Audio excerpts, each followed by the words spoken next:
মাশাআল্লাহ, সবাইকে তো ঠিকঠাক দেওয়া হলো,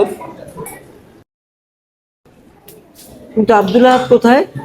হুজুর আব্দুর রহমান তো ওই রুমে শুয়ে আছে। ওই রুমে শুয়ে আছে? অসুস্থ নাকি?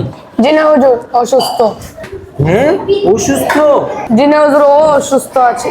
ঠিক আছে, ওকে অফিসে আসতে বলো। আসসালামু আলাইকুম হুজুর, আসবো? ওয়ালাইকুম সালাম। হ্যাঁ, আসো। হুজুর আমাকে ডাকছিলেন? হ্যাঁ, তোমাকে ডেকেছিলাম। সবাই খাবার খাচ্ছে, তুমি খাবার খাচ্ছ না কেন? হুজুর বুড়িকে তো খিচুড়ি দিয়েছে, আর আমার রুটি খেতে ইচ্ছা করতেছে, এর জন্য শুয়েছিলাম। খিচুড়ি খাও। বোরিংয়ের খিচুড়িটা খুব ভালো হয়েছে, খাও। না হুজুর, আমি খিচুড়ি খাবো না, আমার রুটি খেতে মন চাইতেছে।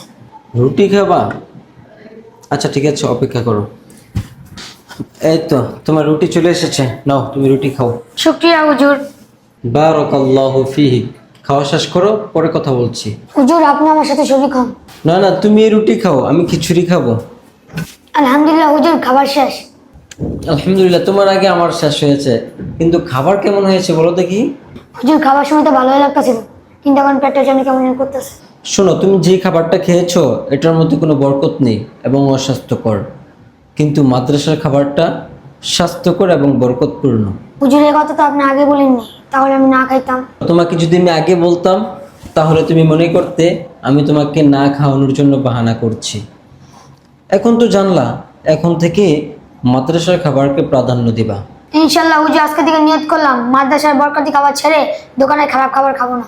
শিশুর ইচ্ছাকে নয়, তার সুস্থ ভবিষ্যৎকে গুরুত্ব দিন। ভালোবাসা দিয়ে সঠিক পথে পরিচালিত করুন।